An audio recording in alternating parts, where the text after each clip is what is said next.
Hi everyone, welcome back to the channel. What I'm going to be talking about today is a subject that's kind of misunderstood a little bit and kind of not really used by a lot of people in the right way, and that is the tactical use of smoke.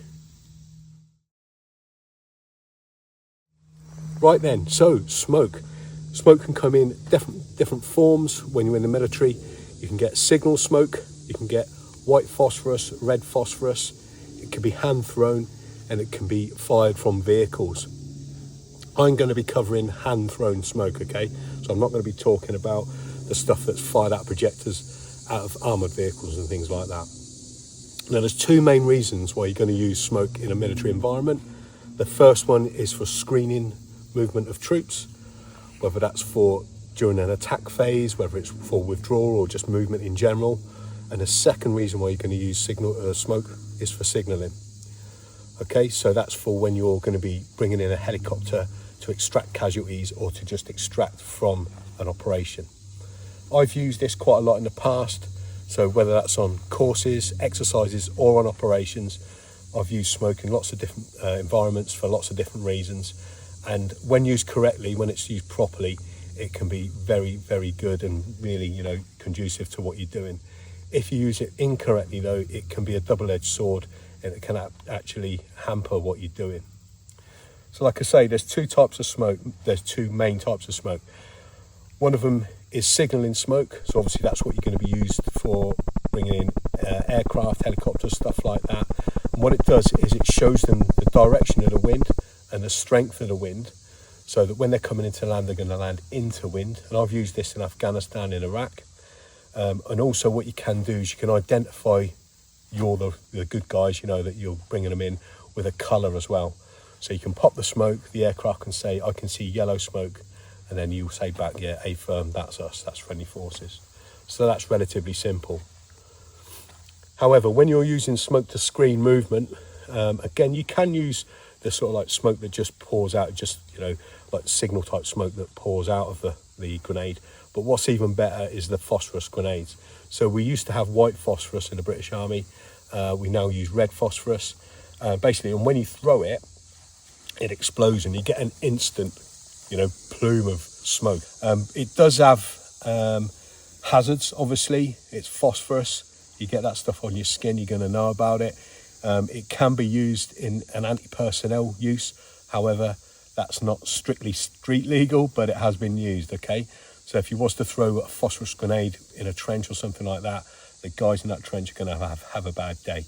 Anyway, getting back to the use of the smoke then. So, as I said, it can be a double-edged sword, and if you don't use it correctly, it can be actually, a bad effect to your operations. So, I'm just going to give a little demo then. So, this represents the area you're operating in. That's an enemy position, and basically, friendly forces are over here. This is you guys here at the front here. Imagine you're doing a section attack, some sort of assault onto that enemy position. You've maybe got open ground that you've got to cover, so you're going to put down your fire base directly, in front or to a flank, whatever, to put fire down on the enemy position. But then you're going to flank round, preferably rather than front of assault. You're going to flank round left or right, and you may need to screen the movement of your troops before they can maybe get into, say, if there's a stream bed down here, something like that. So if they've got to cover a piece of open ground, what you can do is pop some smoke, throw the smoke, let that smoke build up, which is the first point that's really important. You got to let the smoke build. You don't just throw the smoke grenade and then run. So you throw it, let it build up, then you're going to move. But what's really important is the wind direction, okay? So if the wind direction was like this, so running from that way to that way, and you're moving across this way, you need to get that smoke upwind of where you want the smoke to go. So you're going to throw the smoke over this direction, let it build up. Then the section commander is going to tell his 2IC to move that fire team across that open ground once this section here is covered with smoke. Now, again, it's slightly a double-edged sword, even if you get it right, because it then indicates to the enemy what you're going to do. Okay, so it kind of signals your intent in a way. But what it does do is it means you're not an obvious target. As the guys are running across there, then the enemy can't directly see what's going on.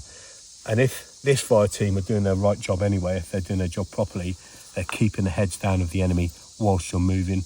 the smoke is just an additional way trying to help prevent casualty. So first point is get it upwind. Second point is let it build up before you move.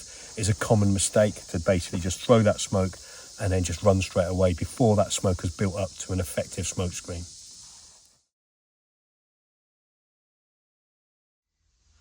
Okay then, so the section has taken cover behind this fallen log here. We've lined out. The enemy is quarter left as I'm looking now. What we're going to do, we put down suppressive fire to cover the guy throwing the smoke. Then we'd let the smoke build up and the assaulting fire team's going to move forward. Section, listen in, rapid fire!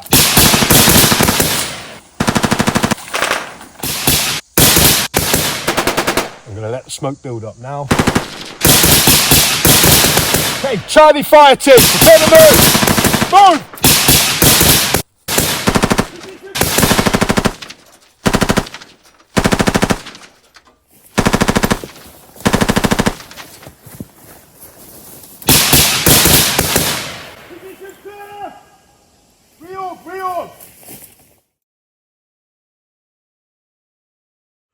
Okay then guys, that's just a quick run through about tactical use of smoke. As I said, there's two main uses, signalling and covering movement, okay? Remember, it's a double-edged sword. You can compromise where you're going to be moving to. You can smoke yourself out if you don't put it in the right place. So think about what you're going to be doing. Think about the placement of the smoke, where you're going to be putting it, and let that smoke billow up before you actually move any troops. So you've actually got an effective smoke screen if you're using it for covering movement. So anybody else out there, if you've got any points about the use of smoke on the battlefield, tactical use of smoke, have you done anything differently to what I've already spoken about there? Interested to hear what you've got to say. As always, thanks a lot for your support, guys, especially those that have joined the channel as members. And as always, stay prepared. And a big shout out to all the members that are supporting my channel. Much appreciated. Thanks, guys.